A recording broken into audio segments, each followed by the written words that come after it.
नमस्ते। आप सभी का स्वागत है आज के इस कार्यक्रम में। हमारे साथ जुड़ रहे हैं कर्नल आर.एस.एन. सिंह जी और आप सभी से अनुरोध है कि कृपया चैनल को सब्सक्राइब करें, वीडियो को लाइक करें, बेल आइकॉन अवश्य दबाएं। स्वागत है आपका कर्नल आर.एस.एन. सिंह जी। और आज हम थोड़ा बात करेंगे वैश्विक परिदृश्य के ऊपर और विशेषकर जो प्रेसिडेंट ट्रंप हैं, और उनको देख के ऐसा लगता है कि वो एक दिन एक बात करते हैं, दूसरे दिन दूसरी बात करते हैं और एक दिन में ही कई बार बात कर लेते हैं। कभी एफ बॉम्ब ड्रॉप कर देते हैं और कभी भारत से संबंधित यदि बात की जाए तो कभी जो है वो एक ज़माना क्या, कुछ ही दिन पहले जब प्रेसिडेंट मोदी गए थे तब बड़ी मीठी-मीठी बातें कर रहे थे और अचानक जो है वो पाकिस्तान के हित में खड़े हो गए और एक तरह से ट्रेड के ऊपर भारत को धमकाने का प्रयास कर रहे हैं। तो एक जनरल व्यू बनता जा रहा है कि ये जो है बंदा मेंटली अनस्टेबल है, रिलायबल नहीं है, और जो एक लोग कहते थे मेक अमेरिका ग्रेट अगेन, उसकी जगह पे अब लोग कहने लगे हैं कि मेक अमेरिका अनरिलायबल अगेन। तो आप क्या सोचते हैं इसके बारे में? नहीं, मेरी तो अपनी राय है कि पहले तो आपके दर्शकों को मेरा नमस्कार, मेरा प्रणाम। और मेरी अपनी राय ये है कि ये जो दुनिया में जो राय बनाई गई है उसमें जो वहाँ की प्रेस जो है which was always aligned with the Democrats or the leftists, you can say New York Times, Washington Post, वो कनाट फैलाते हैं और हमारे यहाँ लोग फॉलो करते हैं। अगर उनसे जाए तो ओबामा से तो बड़ा कोई प्रेसिडेंट ही नहीं हुआ है अभी तक दुनिया में। वाह, क्या कमाल का प्रेसिडेंट था। प्रेसिडेंट तो बनने के प्रेसिडेंट बनने वो बना और नोबेल प्राइज मिल गया। दुनिया में ऐसा आपने देखा है कभी कि भैया कोई बना और उसको मतलब ही has been rewarded for what he is going to do. और क्या किया उन्होंने सर? इराक बॉम्ब किया, Syria Syria destroyed a country like you है। ठीक है, हम जानते हैं अमेरिका में मिलिट्री इंडस्ट्रियल कॉम्प्लेक्स का क्या रोल है। That is the way the country is made. हम और आप क्या कर सकते हैं? नहीं पसंद है तो बच्चों को मत भेजिए ना वहां पे।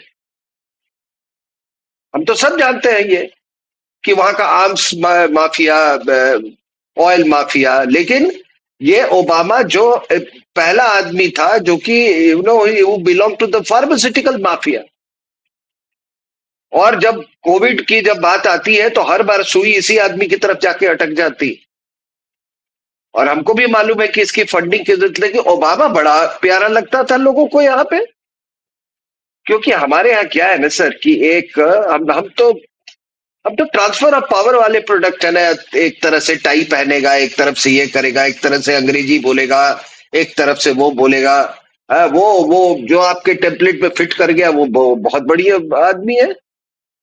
ये पहला प्रेसिडेंट है who does not belong to any mafia. ये रियल एस्टेट ये माफिया? ये आप नहीं, रियल स्टेट उसका बिजनेस था। उसका अपना उसका बिजनेस है, उसका अंपायर है वहां पर। कोई अमेरिका में इसको कोई अच्छी बात मानी जाती है? वो माफियागिरी अरे करता है देन लो लॉ। नहीं नहीं, मैं just law will take its course. But ये उनको एक और चीज है कि उसके सामने चार्ज लगाया जा रहा है कि वो उसने क्रिप्टो माफिया के साथ हाथ मिला लिए। अब सर मैं उसमें भी आता हूं। मैं आई जस्ट कम। मैं देखो किस मैं केवल कि क्या वो भारत के हित में उसने कुछ किया है या नहीं किया है, मैं अपनी पूरी आर्गुमेंट रखूंगा और फिर मैं दर्शकों पे छोड़ दूंगा इसको। जी। Let me put my argument. So this ये आदमी जो ओबामा जो था, he was president for so many years. जितने दिन not only for those 2 terms, जब जब तक बाइडेन था he was the president pulling the man pulling the streets along with that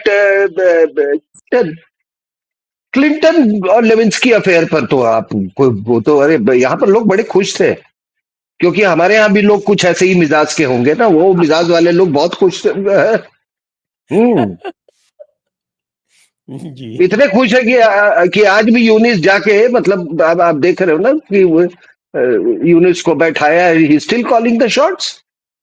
तो उसका तो आप मिसेस क्लिंटन का जैसा हस्बैंड वैसी wife, the biggest crook going around. तो वो अब मैं देखो ये सब ओबामा की बात कर रहा हूं। क्या उसने ओसामा बिन लादेन वाले उसमें उसने फिक्स मैच नहीं खेला?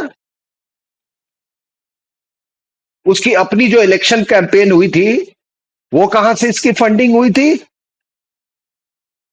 मैं ये एक बात मैं कह रहा हूं कि जब ये नोबेल प्राइज की बात हो रही तो देखो यार, crazy after Nobel Nobel prize. तो आप वो साथ साथ ये भी समझाओ ना कि फिर ओबामा को कैसे मिल गया नोबेल प्राइज। लेविंस्की अफेयर के बाद, so let's not talk of morality. और ये हमारा, ये है अमेरिका एक देश है, उसकी एक बनावट है। आप उसको क्रिमिनल सिस्टम कह दो, मिलिटेंट इंडस्ट्रियल कॉम्प्लेक्स को क्रिमिनल कह दो, अब वो सब सब मंजूर है मुझे। लेकिन लोगों को ये कि जो ना ये जो वेल्थ देखते हो, और जो आपके बच्चे जब बाहर से आते हैं कहते हैं आपको मालूम है मेरा बेटा ना, उसको ही गेट्स नो $10,000 एवरी मंथ। ठीक है ना? नहीं, वो भी नहीं बोलेंगे, $10,000 भी नहीं बोलेंगे। वो आपको बोलेंगे कि वो 12 लाख रुपए कमाता है, वो डॉलर्स को कन्वर्ट करेंगे। और ये नालायक यहां से जाके वहां भी वही करते हैं, मुर्गे भी खाते हैं, तो they keep converting dollar into rupees. तो मैं इस मानसिकता से मैं नहीं देख रहा हूं। लेकिन आपको मैं बता देता हूं, क्या उसने आने के बाद did he try to dismantle the deep state of America which was hurting you?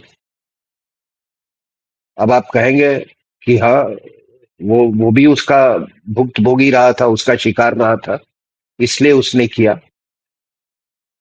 क्या उसने अमेरिकन यूनिवर्सिटीज को बोला कि तुम्हारी फंडिंग बंद कर दूंगा, तुम ये यहाँ पे पढ़ने आते हो, तुम ये जो ये गाजा गुजा जो तुमने ये लगा रखा है ना, और जो पे लेके पहले टैक्स पेयर का वो पैसा लेते हो, गवर्नमेंट फंडिंग होती है उनकी यूनिवर्सिटीज की, ऊपर से तुम ये यहाँ पर तुम इसी के लिए बाहर से आते हो। सोशल कॉजेज अपने कंट्री में जाके करो, क्या इसमें गलत था? तो डीप स्टेट को डिसमेंटल करना हमारे फेवर में था कि नहीं था? ये जो ये हार्वर्ड वाले और ये वाले पे थोड़ा अंकुश उसने लगाया, क्या वो सही था या नहीं था? हम तो भुगत रहे साहब। आप देखो ये जितने नालायक इंडिया में घूम रहे हैं, ये सब हार्वर्ड के प्रोडक्ट है। इसमें एक भी आपको चरित्र वाला आदमी नहीं मिलेगा। एक का आप नाम बता दो, टॉप टू बॉटम। कोई फाइनेंस मिनिस्टर बन गया, कोई साला अर्बन नक्सल्स का बॉस बना हुआ है कोई उसका बना हुआ है। जितने आपके जो ये लॉयर्स जो हैं, ये जो कि ये जुडिशियल माफिया चला रहे हैं, ये सब retired chief justice of India. तो उसने क्या उसने ये किया, मेरे दिल को तो बहुत ठंडक पहुंची। आगे बात कितनी जाती है मैं वो देखूंगा उसका। उसके बाद सर उसने,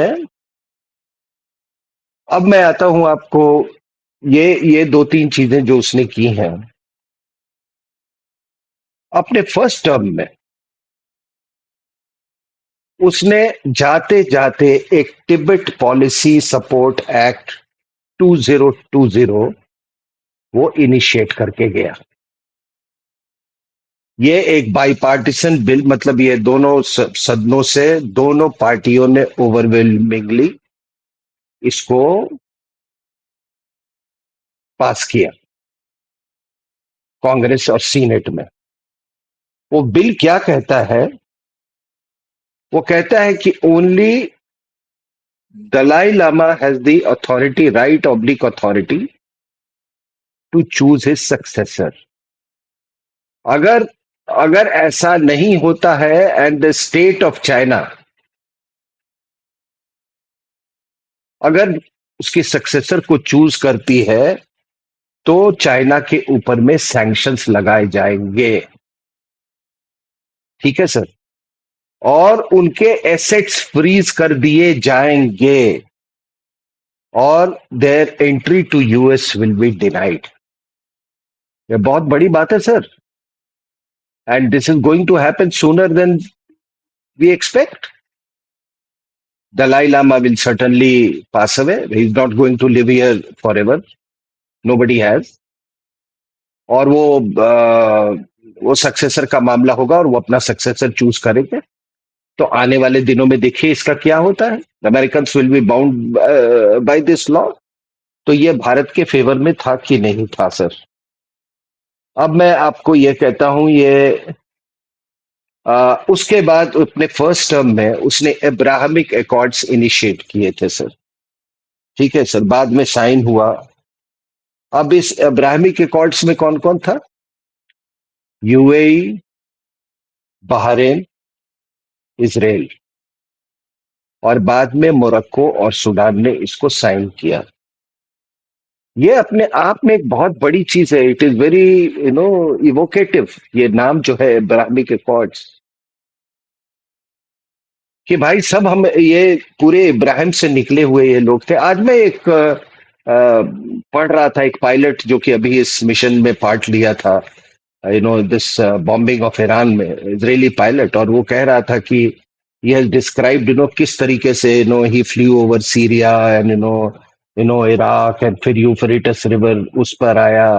और फिर वो कहता है कि जब मैंने सारे बेसिस से when all other aircraft joined in, तो मेरे को लगा कि ये कौन सी शक्ति है। और फिर उसने कहा कि वो जब मैं नीचे देखा तो मुझे ये एहसास हुआ कि हमारे फोर फादर जो अब्राहम जो थे यहीं से वो भागे थे, उनको ही was compelled to I mean leave. So that is the kind of this thing. उसने एक भाई एक कॉमन पॉइंट उनमें किया कि हम सब इब्राहिम से निकले हुए लोग हैं। So that is why he called it Abrahamic accords. और apart from Bahrain, UAE, Morocco, and Sudan, even other countries were, I mean, just planning. The Saudis were also planning to sign it. It may have been postponed. ठीक है ना sir? तो Abrahamic accord उसने sign किया। अगर Abrahamic accord नहीं अगर sign हुआ होता, तो आप बताइए कि जो ITU2, इंडिया, इजराइल, UAE, ये यूएस, ये जो ग्रुपिंग बना, ग्रुपिंग दैट वाज हैमर्ड, क्या यह पॉसिबल था विदाउट अब्राहमिक अकॉर्ड्स? इसको कॉर्ड ऑफ वेस्ट एशिया भी बोलते हैं। वो पॉसिबल नहीं था। उसके बाद से अभी जो ये मिडिल ईस्ट में जो कॉर्ड हुआ, सॉरी ये जो India Middle East Europe economic corridor, 9 सितंबर 2023, was it possible without the Abrahamic accords? इसमें कौन था सर? MOU में US, Saudi Arabia, UAE, France, Germany, Italy, European Union. और आपको तो मालूम है कि this corridor will bring the logistic cost by 30% and transportation time by 40%। तो क्या इसके द्वारा उसने बेल्ट रोड इनिशिएटिव को चैलेंज किया कि नहीं किया? क्या उसने चाइना पाकिस्तान इकोनॉमिक कॉरिडोर को चुनौती दी कि नहीं दी? ये ये तो सोचने वाली बात। और एक बात मैं अब बता दूं आपको, थोड़ा समय इसमें एक वक्त लगेगा हल्का सा। वाई आई एम सेइंग कि इसने हिस्टोरिक काम किए हैं।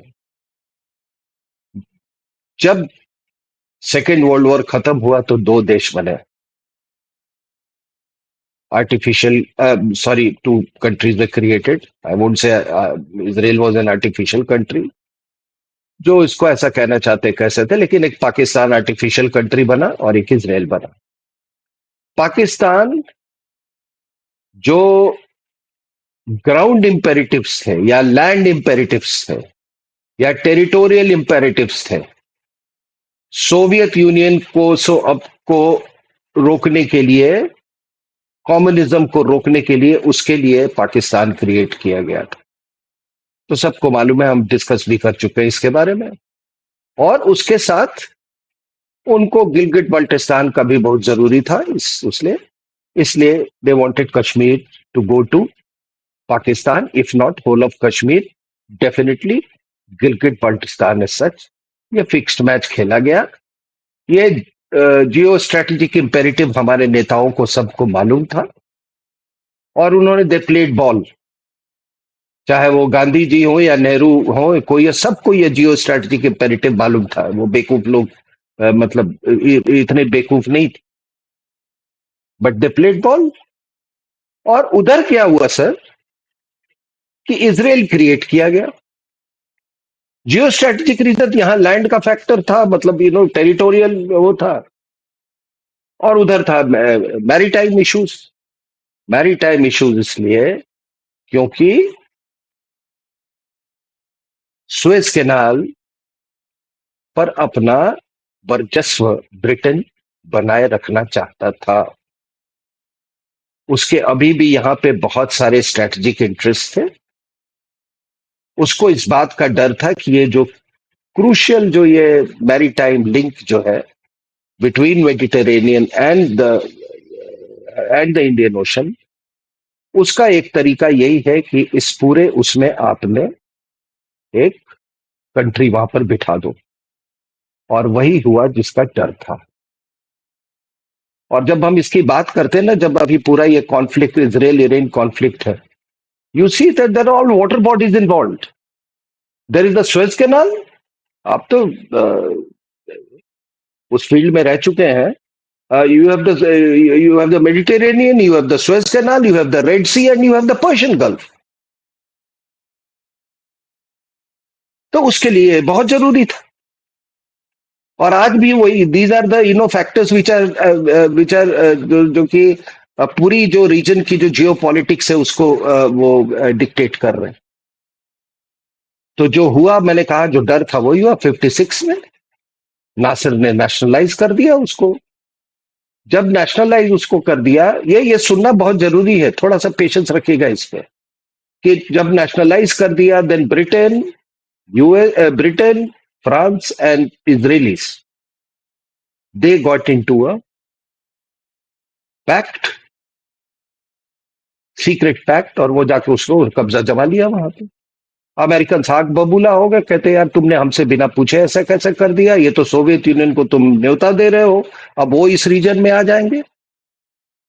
So that is how America replaced Israel, Britain as the numero uno power. ठीक है ना सर, पूरे वर्ल्ड में आफ्टर दिस इंसिडेंट। अब होता क्या है सर कि 48 में वॉर हुई, आपको मालूम है। ये सब अरब देश जो थे उसमें इजिप्ट सबसे आगे था। है, सेना बनाई उसने 2 लाख कुछ की, जिसमें ज्यादा सेना इजिप्ट की थी, कुछ सीरिया का था, जॉर्डन का था, सबका ये था। सब ने मिलकर हमला किया, ठुक गए।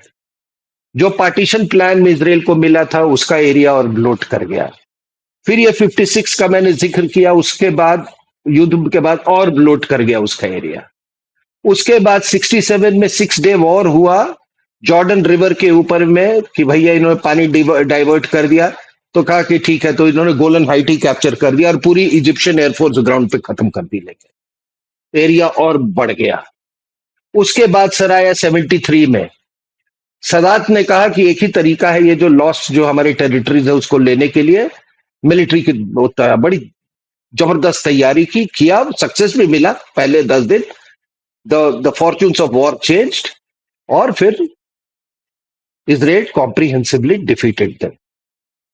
उसके बाद क्या होता है सर कि that is the time when Americans came and they said देखो तुम्हारे बस में लड़ने वड़ने का नहीं है, 4 बार कोशिश करके देख लिया, अब ऐसा करो कि तुम्हारी सुरक्षा हम देंगे, और तुम बस करना कि ये तेल जो है वो डॉलर्स में बेचना। सो that is how petro dollars के। ठीक है ना सर। फिर उसके बाद 1978 में डेविड वो कैंप डेविड एकॉर्ड हुआ। उसमें आपके बिगिन, सदात, जिमी कार्टर वहां पे मौजूद थे। और इजिप्ट ने कहा कि भाई ठीक है, हम दुश्मनी खत्म करते हैं यार, ये वो।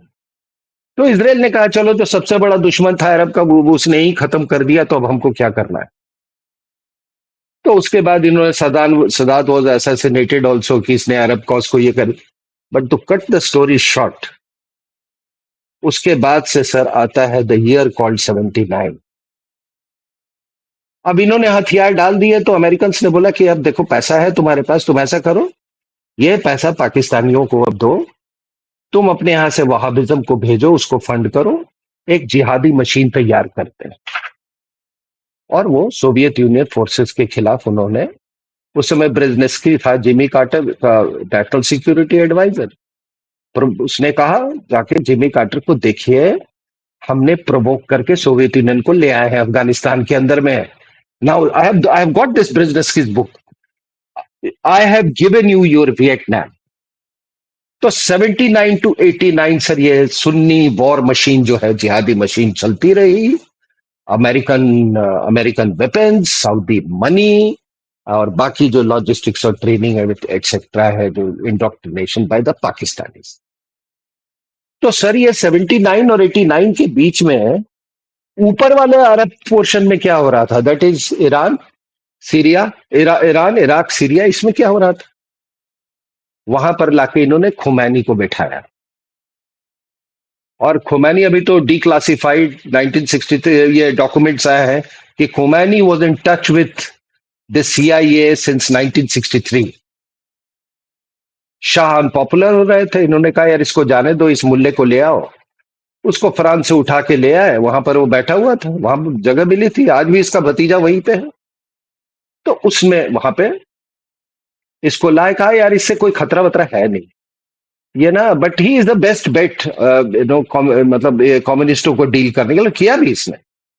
ही cracked down at that Tudeh party, जो उनकी कम्युनिस्ट पार्टी थी, उस पर बहुत जोर से उसने मतलब ये किया। फिर इसको ईरान इराक वॉर शुरू करवा दिया। अब आपको इंटरेस्टिंग बात है, आपके दर्शकों को यह जानना बहुत जरूरी है, ईरान इराक वॉर में ईरान को वेपन्स कौन सप्लाई कर रहा था? American through Israelis. American Israelis को दे रहे थे और इजरायलीज वहां पर उनको पहुंचा रहे थे हथियार। उसके रिवॉर्ड में द सेम, ये जो ये बहुत बड़ा वो बनता है ना स्पिरिचुअल लीडर, पहला खुमैनी, उसने पूरा ओसिराक रिएक्टर के पूरे ब्लूप्रिंट्स दिए थे। He gave them the intelligence. हाँ बोलिए बोलिए बोलिए। मैं तो ये कह रहा हूँ कि ईरान और इराक दोनों को ही वेपन्स अमेरिकन ही दे रहे थे, खाली अकेले बिल्कुल नहीं। बिल्कुल बिल्कुल बिल्कुल बिल्कुल बिल्कुल, यू आर एब्सोल्युटली राइट। तो what I am trying to say, देखिए ओसिराक रिएक्टर का, तो जब ये हो रहा था तो this was very carefully crafted कि भाई उस सब नर्दन वाले जो पोर्शन जो है टर्की के नीचे और उसमें, वो शिया बेल्ट को इसको दे दो, उधर इनको फंसा के रखो, इधर सुन्नी बेल्ट को कम्युनिस्ट के खिलाफ यूज करो। अब होता क्या है सर कि इधर का तो हो गया, सोवियत यूनियन डिसॉल्व हो गया, ये हो गया। इस रेजीम ने, रोहितुल्ला रेजीम ने कहा यार अब कैसे, how do I justify my existence? तो उसने 1600 किलोमीटर दूर इसराइल को अपना दुश्मन बना लिया, नफरत फैलाना शुरू कर दिया, नफरत में खुद जलने लगा। उसके बाद उसने कहा कि यार एक बहुत तगड़ा फॉर्मूला मेरे को मिल गया है, प्रॉक्सी हमने बना दिए,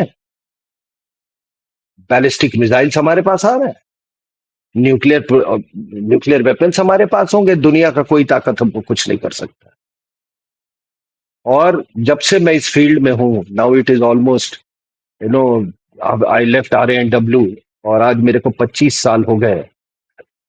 उस 25 साल में पता नहीं मैंने कितने आर्टिकल्स और कितने सेमिनार्स कि ईरान का न्यूक्लियर प्रोग्राम क्या होगा। कई लोग मैप्स बनाते थे, इस रास्ते से जाएगा, इस रास्ते से इसराइल जाएगा। लोग कहते थे कि इसराइल का सबसे बड़ा मुश्किल है कि how does it go and bomb Iran, Iranian nuclear sites है, इस तरफ समुद्र के उधर से नीचे से जा नहीं सकता है, वहां पर ये है फलना ठिकाना। ये सब चल रहा था, बहुत सारे आर्टिकल्स, मैं इंडियन डिफेंस रिव्यू का था, उसमें वर्चुअली द एडिटर, 9 पेज के मैंने आर्टिकल उसमें वो किए थे। लेकिन आप देखिए कि how cleverly things have gone, and do you think it has happened without Trump support? कुछ काम ट्रम्प के आने के पहले हुआ है, हमास को खत्म किया, फिर हिजबुल्लाह को खत्म किया, फिर सीरिया में रेजिम चेंज करवाया। सीरिया में अभी आपको मालूम है कि कतर और सऊदी अरेबिया ने उसके कुछ 400-500 मिलियन डॉलर वर्ल्ड बैंक के थे, उन्होंने मिलके उसको दे दिया देके। You think this entire spade work जो ये था, ये क्या ये ट्रंप के बिना ब्लेसिंग पे हुआ? और उसके बाद से he could have finished Russia Ukraine conflict. बहुत आसान है, क्योंकि उसका जो सप्लाई लाइन है तो इसी का है, तो तेल तो यही दे रहा है ना यूक्रेन को। तेल in not that real sense, but तो जो डिबरी वाली जो तेल जो है वो कर सकता था। अगर सर रशिया यूक्रेन कॉन्फ्लिक्ट अगर नहीं हो रहा होता तो अमेरिकन के लिए ये इतना आसान नहीं होता। और पहले दिन से people should not forget, it was Israeli Iran war, but it was also America Iran war.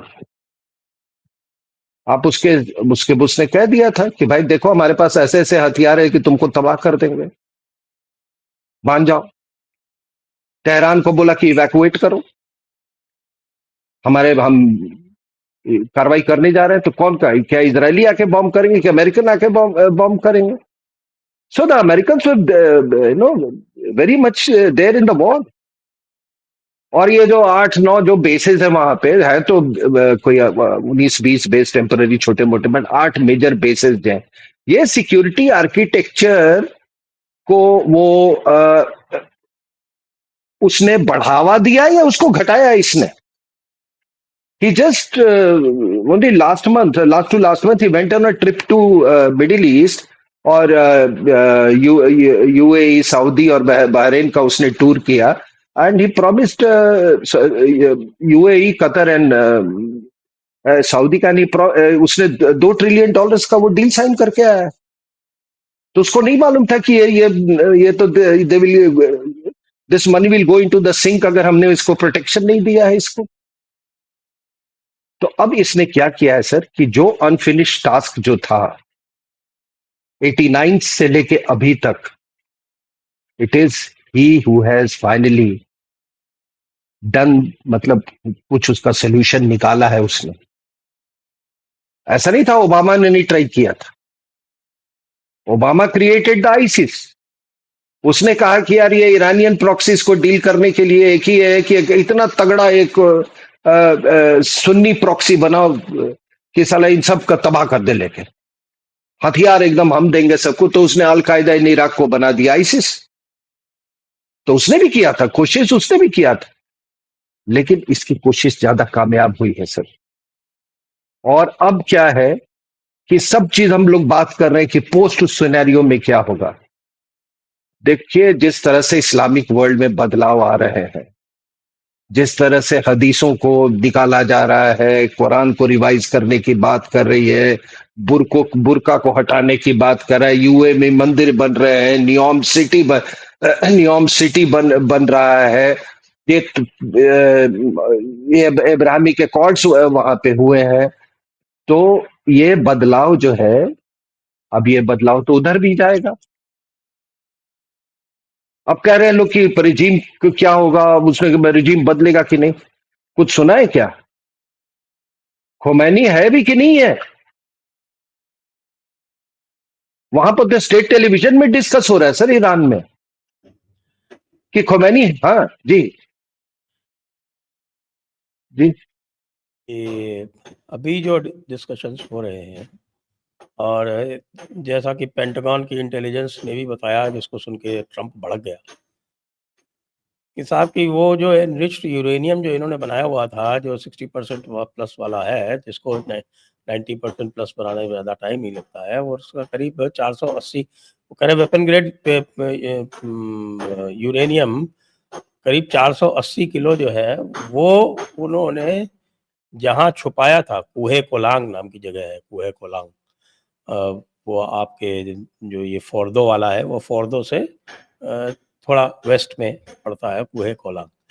तो कुहे कोलांग को तो इन्होंने टच ही नहीं किया। तो ये कौन सा ये एक फिक्स्ड मैच इन्होंने खेला है जिसमें इन्होंने दुनिया को दिखा दिया कि साहब कि हमने तो डिस्ट्रॉय कर दिया, और एक्चुअली जो एनरिच्ड यूरेनियम है उसको टच नहीं किया। ईरान को आपके इजराइल को रोक दिया बीच में, और अब जो है वो अपनी पीठ थपथपा रहे हैं, कह रहे हैं कि साहब कि हम आगे वो इनसे फिर से कर देंगे।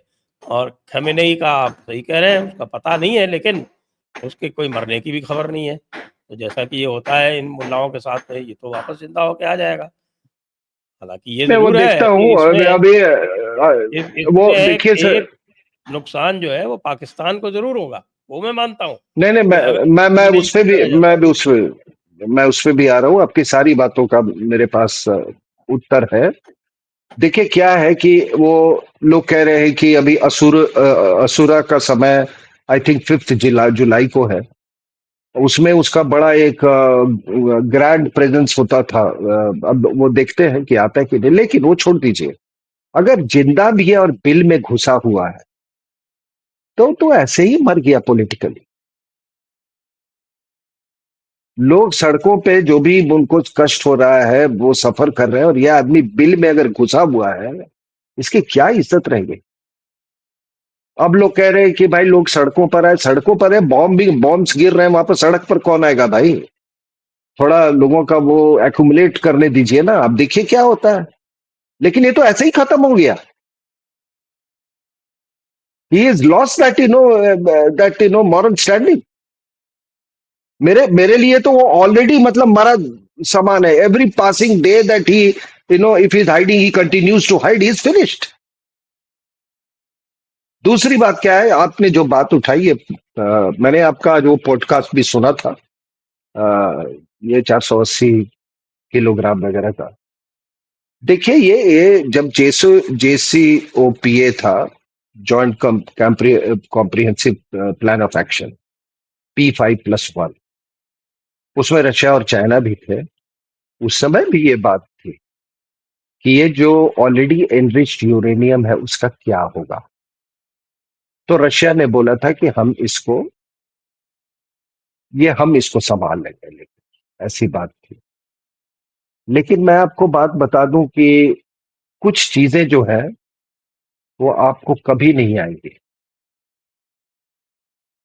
पाकिस्तान का कितना डैमेज हुआ, हम और आप बस अपने इंटेलिजेंस से एस्टिमेट करते हैं कि क्या हुआ। बाकी हमको ये चीजें, कुछ बैकडोर चीजें होती हैं जो आपके पास नहीं आएंगे। लेकिन इतना में दो चीजें, कि पहला चीज कि मोसाद या Israel, state of Israel, half way रुकने वाला वो प्राणी नहीं है। दूसरी बात कि अगर B2 बॉम्बर, अगर मान लीजिए आपने 12 यूज किया, जो भी जितने सॉर्टीज आपने यूज किए, तो उसका डबल और ट्रिपल करने में क्या इनका जाता। अब आप ये भी, हाँ हो सकता है कि they have dispersed it to some other location, that is always the possibility. लेकिन अंदर अंदर ये भी आपका बात बिल्कुल सही है कि एक लास्ट में एक सेफ एग्जिट, सेफ मतलब एक रिस्पेक्टफुल एग्जिट का एक फॉर्मूला निकाला गया कि ये कतर बेस पर तुम मार देना, ये करके वो, दैट इज अंडरस्टैंडेबल। लेकिन जो इस तरह के डील, उन्होंने उन्होंने ही कहा होगा ना सर आके कि माई बाप यार भी ऐसे मत करो यार, मत यार, हमारी भी कुछ इज्जत है यार, लोग हमको they will lynch us to death यार, है कुछ कुछ करो हमारे भाई, ये तो नहीं कहेंगे, कहे होंगे ना जाके। आज इंडिया पाकिस्तान के बाद कुछ भी पाकिस्तान में वो जश्न मना ले और ये कर ले। एक्चुअली तो जो उनका डीजीएम वो भीख ही मांग रहा था ना, वो जो पहले वो करता है, सूप करता है पीस के लिए। तो ये अमेरिकन ने तो नहीं कहा होगा कि यार ऐसा है यार कि अब हम थक गए, हम अभी थका कौन है, अभी तो शुरुआत की थी अमेरिकन ने। इसराइल बोले कि मैं थक गया तो मैं मान भी सकता हूं। So who must have suit for पे।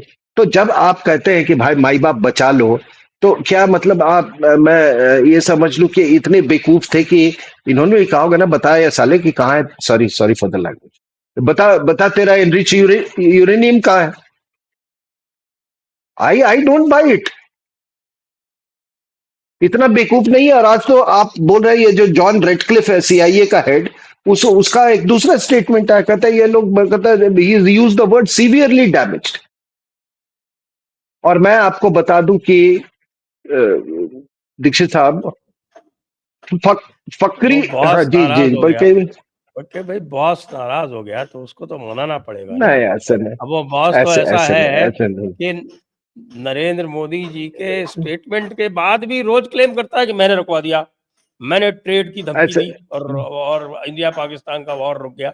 और तो भाई वो तो उसने तो एक तरह से अपनी रिलेशनशिप डैमेज की है मोदी जी नहीं से, नहीं नहीं क्योंकि आप जानते हो नहीं मोदी जी नहीं तो नहीं वैसे मैं ही कुछ नहीं बोलते, जबरदस्ती उनको नहीं बोलने नहीं पे मजबूर किया। नहीं नहीं नहीं नहीं सर, क्या क्या है सर ना कि देखिए आप हम उसको ब्यूरोक्रेसी आजकल में रह बोलते चुके हैं हैं। क्रेडिट जीवी, उसको हर जगह नहीं नहीं क्रेडिट वो चाहिए। सर नहीं, और नोबेल पीस सर प्राइज ऐसा के कि लिए भिखमंगों की तरह मांगता घूमता है, नोबेल पीस प्राइज दे नहीं दो, नहीं नहीं अरे एनी कोई ये मुझको बोले, नोबेल पीस प्राइज दे नहीं दो। नहीं ये आई थिंक आप इसको ये ऐसा है सर, ऐसा है कि आप ब्यूरोक्रेसी में रह चुके हैं, तो क्या है ना कि कोई एक ऐसा कोई समस्या होती है तो you can, because you know in the backdrop of your experience and your training, आप किसी चीज को तुरंत निष्कर्ष में पहुंच जाते हैं। लेकिन वैसे ही हम लोग का क्या है कि थोड़ा इस मामले से जुड़े रहे हैं इससे कि एक बैक दिमाग में आ जाता है, पहला सीन आता है कि पीछे पीछे क्या हुआ होगा। मैं आपको बता रहा हूं, मैंने दो किताबें लिखी ऑब्जर्वर रिसर्च फाउंडेशन के। एक पहली किताब थी the Asian strategic and military perspective, और दूसरा था the military factor in Pakistan. जो दूसरी किताब था वो मुझे दिल मतलब मन था एक किताब लिखने का, वॉर्स ओवर वाटर्स। मैंने 2 महीने काम भी कर लिया था। तब जो चेयरमैन जो थे आर के मिश्रा वहां के, ओआरएफ के, was close to all the, मतलब कांग्रेस से भी क्लोज थे, बीजेपी से भी क्लोज थे, वे वॉज ए राज्यसभा मेंबर। ठीक है ना, इंदिरा गांधी ने उनको राज्यसभा का मेंबर बनाया था। तो उन्होंने कहा कि नहीं, he was very happy with my first book की मैं you right on Pakistan.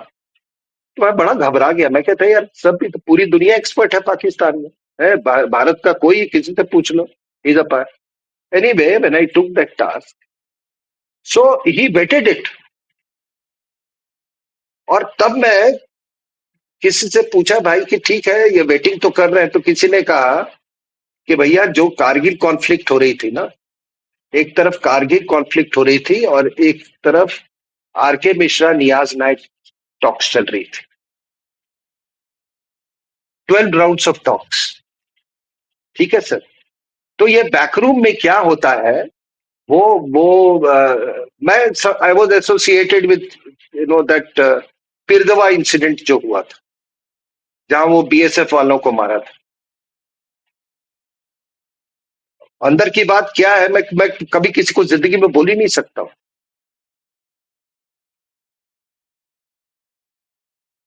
I can't say to people, but वो कई लोग थे, और हमने हमने उसमें इतना ही मैं कह सकता हूं कि केवल हमने अपना डिप्लोमेटिक वर्चस्व जो था, या हमारा जो स्ट्रैटेजिक वर्चस्व जो था, वो हमने बांग्लादेश पर उस समय लाया था। लॉट ऑफ पीपल रोट, मैं कभी कभी देखता था के सुब्रमण्यम का भी आर्टिकल आया था उस समय। अब मैं पढ़ के, ठीक है ये पब्लिक कंजम्पशन के लिए ये है, लेकिन अंदर की बहुत सारी चीजें होती है। लेकिन इतना कोई मूर्ख नहीं, चलो ट्रंप अगर मूर्ख है तो मोसाड नहीं मूर्ख हो सकता है। एंड इन मेनी वेज मोसाड किसी की नहीं सुनता है, क्योंकि उनका अमेरिकन अमेरिकन सिस्टम पे उनका बहुत ज्यादा उनका ये है सर, उनका वर्चस्व है।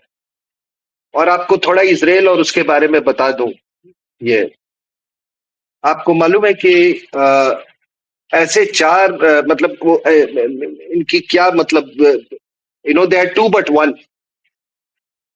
4 Israeli ambassadors to America have been American citizens, including the present one. ये डुअल सिटीजनशिप वहां अलाउड है सर। ये जो अभी क्या नाम है इसका लिटर क्या, इसके पहले वाले जो थे वो तो 8 साल थे सर वो। So that is the kind of एक मतलब क्या मैं उसको बोल, for a better word then bonhomie. Bonhomie से ज्यादा this is there are two entities combined into one. अब मैं आपको एक और उस पे आता हूं कि उसने क्या किया सर। तो आप देखिए कि इसके बाद से जो इस्लामिक वर्ल्ड में, जो सुन्नी वर्ल्ड में हुआ हो रहा है, it is bound to travel to the Shia world which was जिसको जिसको जिसको इस्तेमाल कर रहा था ये जो रेजीम जो था।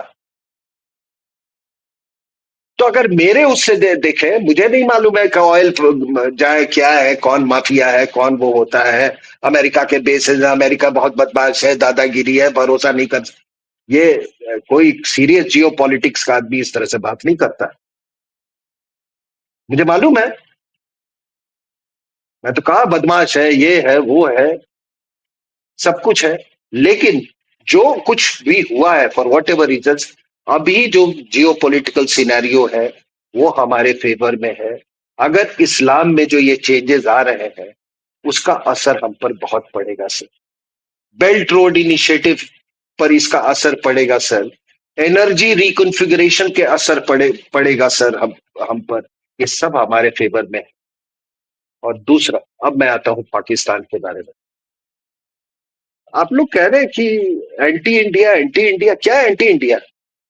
जेडी वांस the vice president of United state oil, और आपने कहा हम इंडस वाटर ट्रीटी सस्पेंड कर देते हैं। क्या यह पॉसिबल था ट्रंप के आने के पहले? आप पर बाइडेन उसी अगले दिन आप पर सैंक्शन लगा देता। उसने कुछ बोला?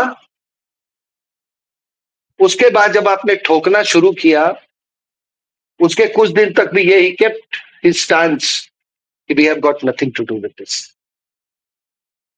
और उसके बाद जब आपने अच्छी तरह उसकी टुकाई कर दी, क्या हुआ sir? You went to the extent of unravelling Pakistan. जब आपने उसके न्यूक्लियर ब्लस्टर को जब आपने उसको डिमोलिश कर दिया तो पाकिस्तान खत्म था उसी दिन से। और उसका सबूत ये है कि आसिफ मुनीर, मतलब जस्ट इमेजिन, मैं तो कभी ये सोच ही नहीं सकता हूं, वो जाके वो प्रेसिडेंट से मिल रहा है जाके। Have you heard about this? कि over a government, a chief of army staff of a particular country goes and what he talks about? He talks about minerals. और ये केवल सुनी सुनाई बात अब नहीं रह गई है। मैं दुनिया के जितने मतलब सोर्सेज हो सकते हैं उससे मैंने कहा, इसने जाके यूक्रेन में सॉरी भाषण दिया वहां पे एक जगह पे अमेरिका में, बिफोर ही मेट ट्रम्प, कि आप ये कहा आप लोग घूम रहे हो ये यूक्रेन में, जिसके पास फ्यू में मतलब $500 मिलियन का उसके पास ये रेयर अर्थ और ये है, हमारे पास आओ, हम आपको देंगे $2 ट्रिलियन का। है? हमारे पास केवल तो $15 मिलियन का तो केवल हमारे पास गोल्ड है। $8 मिलियन का हमारे पास कॉपर है। और सर ये नहीं है, आपको मैं बता दूं, अप्रैल में जब इंडिया पाकिस्तान टेंशन्स बहुत हाई थे, उस समय 3 डेलीगेशन आए थे पाकिस्तान अप्रैल मंथ में। उसमें एक कांग्रेशनल डेलीगेशन भी आया था। And all these delegations met Asim Munir. तो आप क्या डिडक्शन इससे निकालते हैं? भारत से ठुकवाया, ठुकवा कर उसको अच्छे से बोला कि बेटा तेरे को तेरे लोग लिंच कर देंगे, जिस तरह से ठुका है ना, ये ले फील्ड मार्शल तू बन जा और ये सारा दे दे अभी। हमको दे जो देगा रिएक्ट, मतलब बिकॉज उनका न्यूक्लियर आर्सेनल ले लिया अमेरिका ने। खत्म कर दिया उसका, उसका न्यूक्लियर उन्हीं का था सर। आज आज देखिए ना, आज उसका एक पढ़ रहा था एक शाहिद अजीज का, उसने लेफ्टिनेंट जनरल शाहिद अजीज, उसने लिखा है कि भैया ही वाज, कि मुशर्रफ के टाइम में ये मुशर्रफ आया और उसने 3 बेसेस, जकोबाबाद, पसनी और नूर खान एयर बेस, ये बेसिस को उसने कहा कि हम भाई यहाँ पर ऐसा है, अमेरिकन का रिक्वेस्ट है, वो कह रहे हैं कि ये जो वॉर हो, 9/11 के बाद की बात है, हमारे एयरक्राफ्ट जो है वो टच डाउन करेंगे, अगर पायलट इंजर्ड है तो उसकी मतलब ही can be evacuated from there, etcetera etcetera. तो ये जाता था आर्मी हेडक्वार्टर्स में, जीएचक्यू में, एज प्रेसिडेंट व वाइस चीफ, डीजीएमओ डीजीएमआई से मिलता था, सबने ऑब्जेक्ट किया। उसने कहा नहीं, मैं दे चुका हूं, आई हैव गिवन द कमिटमेंट। और फिर प्रेसिडेंट हाउस से जाके बोलता है कि ऐसा है कि ना इनके सिक्योरिटी के लिए अपने ट्रुप्स भी भेज दो। से दे गो टू जकोबाबाद, और जकोबाबाद से वो कहते हैं कि सर वहां तो already they have taken over, the American have taken over Jacobabad, वो तो हमको अंदर भी नहीं आने दे रहे हैं। नूर खान एयरबेस में एक ये लेफ्टिनेंट जनरल साहब बोल रहे हैं कि शाहिद अजीज, कि नूर खान एयरबेस में एक कोई एयरफोर्स ऑफिसर था, उसने बोला, ही इंसिस्टेड कि नहीं बताओ तुम्हारे कार्गो में क्या है ये। तो जो अमेरिकन ऑफिसर जो था उसने पिस्टल निकाल लिया, और पिस्टल निकाल के इसको बोला कि it is none of your business. तो इनके कंट्रोल में कहां था सर? ये अमेरिकन, ये जो उसके यहाँ न्यूक्लियर जो ये वॉरहेड्स पड़े हुए थे, ये इनके लिए एक वो बन गया था, हेडेक। तो ठुकवा दिया लेके, अब नहीं ठुका जी तो कुछ नहीं ठुका जी, बच गया जी, एंट्रेंस बंद हो गया जी, एग्जिट खुल गया जी, दोनों एंट्रेंस एग्जिट हिट हो गया जी, वो सब अब कौन आके बता रहा है? लेकिन उस ठुकने के बाद क्या क्या हो गया सर? आप देखो ना, पाकिस्तान तो खत्म हो गया। अब आसिम मुनीर के साथ जब ऐसी डील हो रही है, what happens to China Pakistan economic corridor? China को भी उसने खत्म कर दिया इस तरह से। ये पूरे प्रकरण में, पाकिस्तान वाले प्रकरण में और ये मिडिल ईस्ट वाले प्रकरण में, अगर कोई सबसे बड़ा लूजर है तो वो चाइना है। वो हमारे यहाँ ना एक लॉबी है, आज उसने हाइपरसोनिक वो बना दिया, आज एक ऐसा बना दिया जो कि ऐसा वो बना दिया कि सारे प्लैनेट्स पर एक साथ जाएगी, वो लैंड करेगी, दैट काइंड ऑफ, ये you make the very Chinese 7 feet tall. ये तो सब कुछ हो गया सर, ना तो वो पाकिस्तान के काम आया, ना ईरान के काम आया। सो मैं ये कहता हूं कि जो भी कुछ हुआ है ट्रंप के उसमें, वो सब भारत के हित में हुआ है। वो ठीक है, उसको भी अपना वो करना है, ये कि भाई ट्रेड का वो बोल दिया तो ठीक है ना, जस्ट लाफ इट ऑफ। क्यों ओबामा आया था तो आपको गालियां सुना के गया था ना रिलीजियस फ्रीडम पे, वो बड़ा अच्छा लगा था लोगों को। कम से कम ये तो नहीं कर रहा है वो। तो मैं अपनी बात यही समाप्त करता हूं, now it is up to people का वो, कि वो देख ले, बट हमसे अगर पूछेंगे, he is the greatest president America has ever produced. मैं अभी तो देखना बाकी है सर, ग्रेटेस्ट अभी तो is contradicting himself every day. नहीं, in terms of, in terms of जो मिडिल ईस्ट में जो मामला 3 डिकेड से लटका हुआ था, कि दे solution, whatever it is, whether it is full or half, or he has found some answer to that. Nobody was able to answer that. Pakistan के जो न्यूक्लियर, हम नहीं जानते थे। हाँ, ये मालूम था कि लोग कहते थे कि यार, कहते have no control over the nukes. और वो भी सर, एक बताओ, ये AQ खान ने कौन सा बड़ा बम बनाया था sir? He was a bloody metallurgist, जो कि उसने जाके वो जो आपके वो थे अरे वो क्या बोलते हैं, जो रिफाइन करता है, ये एनरिचमेंट करता है, वो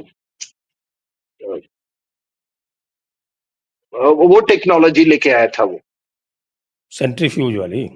सॉरी, सेंट्रीफ्यूज, सॉरी, कभी कभी कोई चीज दिमाग में से नाम है, तो वो बहुत सेंट्रीफ्यूज टेक्नोलॉजी, और वही सेंट्रीफ्यूज टेक्नोलॉजी वो उसने लीबिया को देने की कोशिश की उसने, और ये ईरान को भी दिया है सेंट्रीफ्यूज टेक्नोलॉजी उससे। But centrifuge technology is one part of that entire nuclear programme.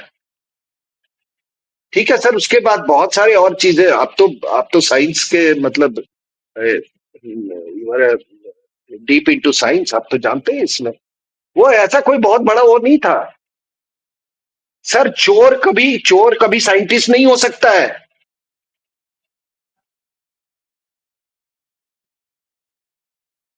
He was just he was मतलब और क्या उसका अमेरिकन ने सैंक्शन डाला उसको, फिर हाउस अरेस्ट में डाल दिया, ये तो वो साइंटिस्ट था। ये कुछ नहीं सर, ये लाफिंग बुद्धा टाइप का इन्होंने कोई बॉम्ब इकट्ठा किया था, वो जाके लॉपनोर में उसका टेस्ट वेस्ट करके चले आए। बाकी वो सब 98 में, मुझे नहीं लगता कि इनके ये बॉम्ब थे, और थे भी कि नहीं कौन जानता है।